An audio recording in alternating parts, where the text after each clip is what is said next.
अस्सलाम वालेकुम। पाक टीवी 24 के मुअज़्ज़ज़ नाज़रीन को खुश आमदीद। नाज़रीन, पाकिस्तान के सीनियर सहाफ़ी व एंकर पर्सन इमरान रियाज़ खान जब से सैलाब आया तब से सैलाब ज़दगान की मदद करते हुए नज़र आ रहे हैं। उन्होंने एक फाउंडेशन की बुनियाद रखी, इमरान रियाज़ खान यानी IRK। अभी इस फाउंडेशन ने एम्बुलेंसेस का इंतज़ाम किया जिनको अरशद शरीफ के नाम से मंसूब कर दिया गया। इमरान रियाज़ खान ने यह पैगाम दिया कि अरशद शरीफ को न भूलने देंगे और न कभी भूलने के लिए इक़दामात करने की कोशिश करने देंगे। अरशद शरीफ के नाम से मंसूब ये एम्बुलेंसेस अरशद शरीफ की वालदा इनका इफ्तिताह करेंगी और उसके बाद इनको बलूचिस्तान, सिंध, आज़ाद कश्मीर के दूर दराज इलाकों में आवाम की फलाह के लिए भिजवा दिया जाएगा। आपको याद करवाते चलें कि इमरान रियाज़ खान रिजीम चेंज के वक्त वो सबसे पहले सहाफ़ी थे जिसने ये सवाल उठाया था कि 20 साल तक हमें ये पढ़ाया गया, हमें बताया गया, JIT बना दी गई, इन्वेस्टिगेशन की गई कि जरदारी ने मुल्क लूट लिया, नवाज शरीफ ने मुल्क लूट लिया, और अब अचानक से नवाज शरीफ या जरदारी को सलूट। तो ये हमसे नहीं हो सकता।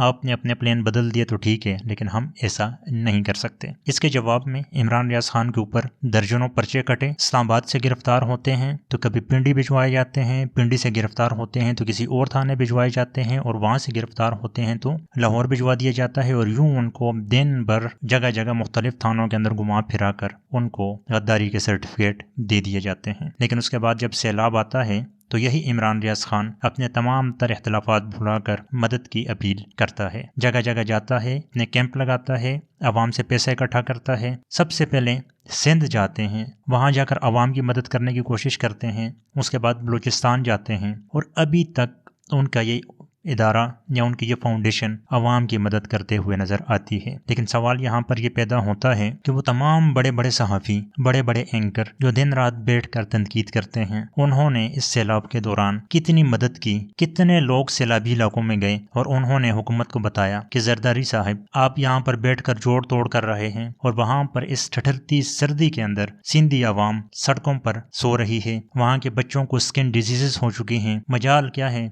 जो कोई लिफाफा या बड़ा सहाफ़ी ये सवाल करते हुए आपको नजर आए। अगर इमरान रियाज़ खान एक सहाफ़ी जिसको उन्होंने गद्दार कह दिया वो इतना कुछ कर सकता है, तो ये पाकिस्तान के बड़े बड़े मीडिया हाउसेस ये रात दिन सिर्फ PDM की चापलूसी करने की बजाय अवामी मसाइल सामने क्यों नहीं रख सकता। आप इस बारे में अपनी राय ज़रूर दीजिएगा कि वो हामिद मीर जो माइक पकड़ कर चिड़ियाघर चला जाया करता था इमरान खान की दौरे हुक्मरानी में कि इमरान खान को कुर्सी से उतार दो क्योंकि इसके दौर में हाथी बीमार हो गया है, वो हामिद मीर इस सर्दी में हमें बलूचिस्तान और सिंध के इलाकों में या पंजाब के इलाकों में क्यों नजर नहीं आता, जहाँ पे सैलाब ज़दगान के नाम पर आए हुए अरबों के फंड हुक्मरानों ने लूट लिए और वहाँ पर वो बेचारे बेआसरा खुले आसमान के नीचे पड़े हुए हैं।